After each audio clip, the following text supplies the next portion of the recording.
menjelaskan tentang koloid. Ini teh termasuk susu dan campuran dari minyak sama air. Teh ini termasuk jenis larutan karena fase terdispersi dan medium terdispersinya menjadi satu atau larut. Jika fase terdispersi dan medium terdispersinya tidak menyatu, dinamakan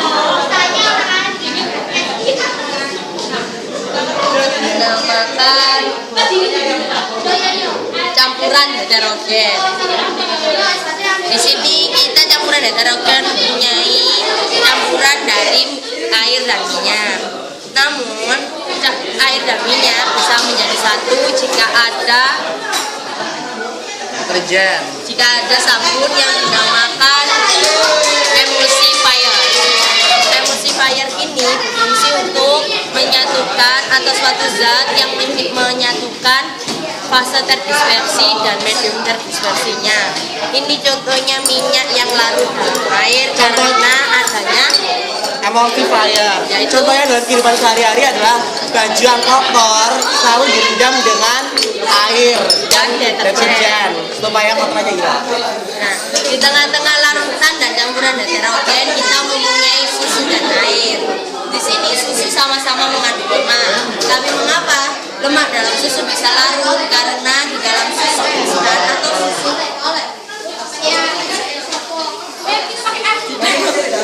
instan atau susu itu mengandung yang namanya lecithin, yaitu zat yang ada dalam makanan yang penggantinya emulsifier.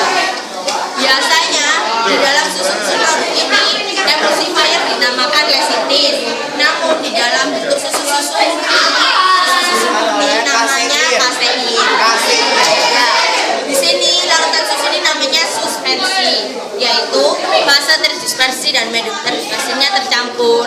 Namun mereka jika dibiarkan selama beberapa jam akan mengalami koagulasi, yaitu pengendapan seperti ini contohnya. Ini merupakan campuran susu yang didiamkan selama Berhari-hari. Di sini kita mempunyai cat. Di sini kita menerangkan fase terdispersi itu terdiri dari tiga bentuk: padat, cair, dan gas. Yang fase terdispersi dalam bentuk padat dinamakan sol. Contohnya tinta dan cat. Contohnya tinta dan cat ini merupakan fase terdispersi dalam bentuk padat yang dinamakan sol. Lalu dan ini bentuknya adalah padat di dalam cair. Di sini kita mempunyai mentega. Mentega di sini dinamakan fase terdispersi dalam bentuk cair, yaitu namanya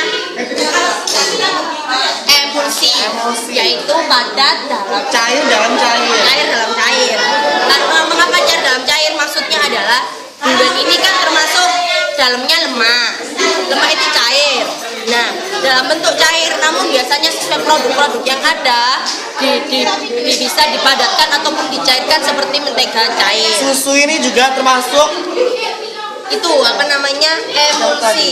emulsi, yaitu cair dalam cair meskipun dalam bentuknya padat. Tergantung merek-mereknya tersendiri.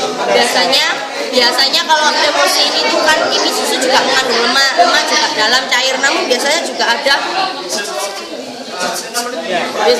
susu cair. Ini yaitu lemak yang dalam bentuk cair juga, namun biasanya sesuai dengan produk-produk yang ada bisa dipadatkan ataupun dicairkan. Tetap sama-sama emulsi. Ya. Terus di sini kita mempunyai Nutrijel. Nutrijel ini termasuk koloid yang menyukai medium terdispersinya, yaitu air.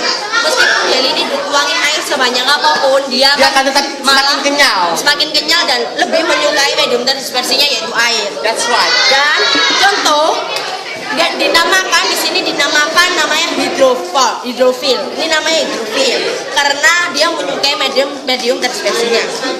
Lalu contoh suatu koloid yang tidak menyukai mayones. Contoh suatu koloid yang tidak menyukai air itu mayones. Itu dinamakan dengan hidrofil, yaitu suatu zat yang tidak menyukai medium terspesinya yaitu air. Jika mayones dikasih air dia akan pecah, tidak membentuk mayones lagi namun akan rusak zatnya. Lalu sudah. Jadi dalam kehidupan sehari-hari ini juga misalkan jadikan emulsifier.